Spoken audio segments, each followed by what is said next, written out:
Have you ever wondered why love seems to slip away just when you need it most? Why? No matter how hard you try, you repeat patterns of abandonment, rejection, or relationships that end in emptiness. Carl Jung, one of the greatest explorers of the human soul, left a phrase that might hurt, but is a key if you dare to face it. What you deny submits you, what you accept transforms you. Maybe no one has loved you as you hoped because you haven't seen or accepted what you deny within yourself. This isn't about superficial self-esteem or comforting phrases. It's a confrontation, a clear mirror showing why true love can't reach you while you remain divided inside. Jung discovered that every person hides a part of themselves, the shadow. That's where your unhealed wounds, repressed emotions, silenced anger, and desperate need for approval live. If you don't see it, you project it outward. You attract what you don't understand, mistaking desire for love, control for connection, pain for destiny. Jung didn't talk about healing. He spoke of integrating, crossing the inner threshold and embracing what you've excluded. Only then can you stop chasing love like it's oxygen and start creating love from a real center. Modern science backs this. Your beliefs about yourself are etched into your nervous system. Your neural networks reorganize based on how you see yourself. As Joe Dispenza explains, you can't attract a different reality if you feel the same inside.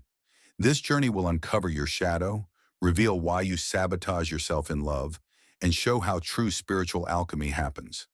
Not when someone loves you, but when you recognize and embrace what you've denied. Prepare yourself because what you're about to discover can not only change your relationships, it can free you forever. The truth few dare to face is this. The love you receive will never be deeper than the consciousness you have of yourself. This isn't about self-help book self-esteem. It's radical, uncomfortable, transformative. Jung pointed out the obvious. We all wear a mask, the persona, to be accepted and loved, but behind it lies everything we've repressed. Shame, anger, insecurity, envy, need, fear. That's the shadow. If you don't see it, it chooses your relationships for you. You seek validation because you don't validate yourself. You're drawn to unstable people because your soul reflects your own fractures. You fall for those who don't see you because you haven't seen who you truly are. Jung said, one does not become enlightened by imagining figures of light, but by making the darkness conscious. In love, every painful relationship is a mirror, a message. You're not yet loving from the right place. True love can't take root in a fragmented identity. The ancient Gnostics taught that the soul was fragmented when it fell into the material world. The only way back to wholeness was through deep inner knowledge, gnosis. That means facing what hurts, recognizing what you feared, embracing what you pushed away. That's spiritual alchemy, turning the lead of your shadow into the gold of your consciousness. You're not broken. You need to integrate, to stop rejecting parts of yourself just because the world didn't know what to do with them. Jung said the shadow isn't to be destroyed, but redeemed. When you look at it with love, not judgment or guilt, something magical happens. The people you used to attract fade away. Painful, abandoning, punishing loves stop appearing because you're no longer vibrating from lack. You've come home. Neuroscience supports this. Your thoughts and feelings about yourself create neural patterns that shape your decisions and relationships. Joe Dispenza shows the brain can be rewired through conscious intent.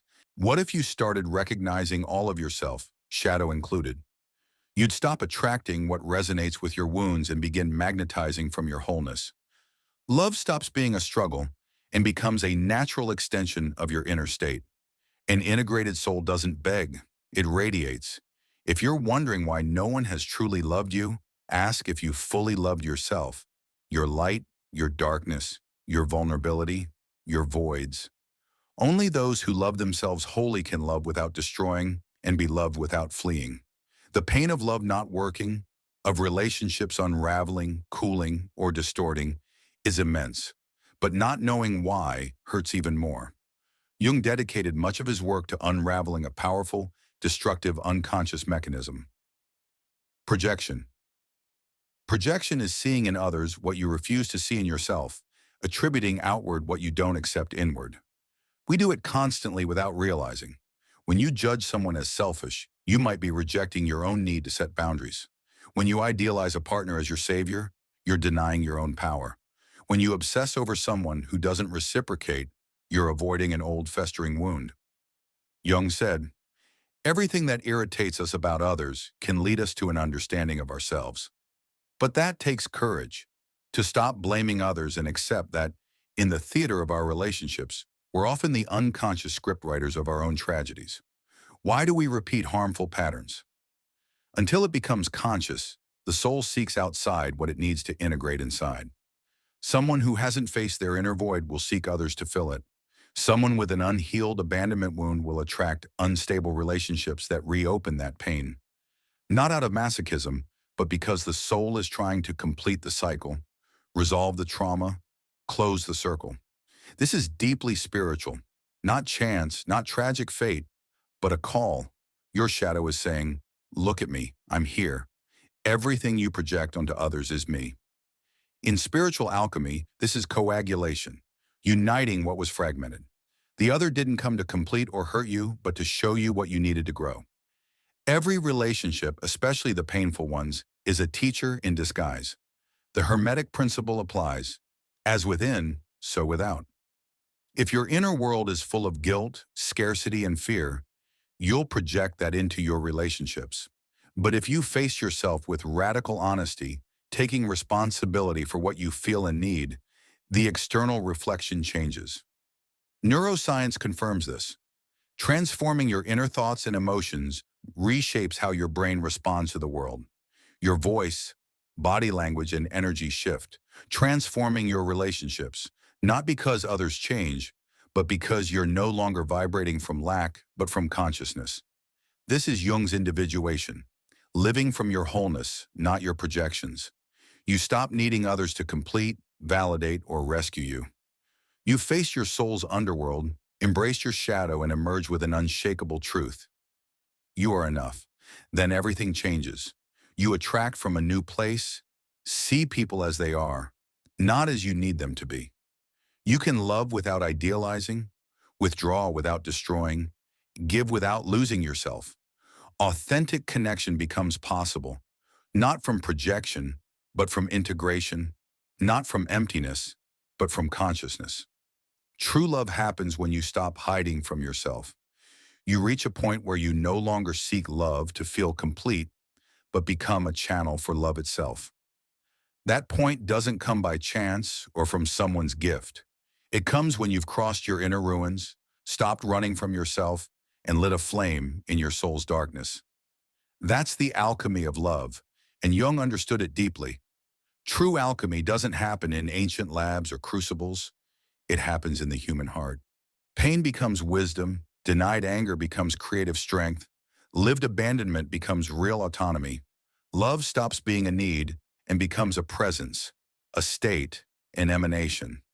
Jung said, "Your vision will become clear only when you look into your heart. Who looks outside dreams, who looks inside awakens." That awakening is raw, honest, revolutionary. It confronts you with your fears and your power, the voice you silenced for approval, the energy you gave away for love. Transforming the shadow means listening to it, integrating it, letting it take its place in your wholeness. We were taught to be positive, luminous, good. No, we must be true. Embrace your darkness, not to justify it, but to free it from silence. In that act, a new love is born, one that doesn't cling, beg, or crumble under rejection. It's rooted in your inner yes, in deep respect for your own journey, in the dignity of a soul that no longer shrinks to fit borrowed affections. When you face yourself with brutal honesty and absolute passion, you find a freedom no one can give or take, the freedom to love without conditions or dependencies. From the Gnostic view, this is the soul's return to its origin, shedding the veils of suffering, division, and forgetting. By integrating the shadow, the soul reclaims lost fragments and reconnects with its incorruptible essence. It no longer seeks love in a broken world. It becomes a channel for eternal love. Science supports this. Neuroplasticity shows that transforming repressed emotions and building new perceptions changes your chemistry, energy, and life. This isn't baseless mysticism. It's the biology of the spirit, the physics of consciousness. Every time you feel your sadness instead of hiding it, you do alchemy. Every time you turn a destructive thought into presence, you do alchemy. Every time you inhabit silence with dignity, you do alchemy. When this becomes your practice, love stops being a search and becomes your natural state. The paradox is this: when you stop seeking love, stop pleasing to be chosen, and simply choose yourself, true love finds you. It resonates with who you are, not what you pretend to be. That's the alchemy of the shadow, the miracle of loving from truth. Maybe no one told you this. Maybe you were taught to hide what hurt, to smile while trembling inside, to beg for love with your soul disguised as strength.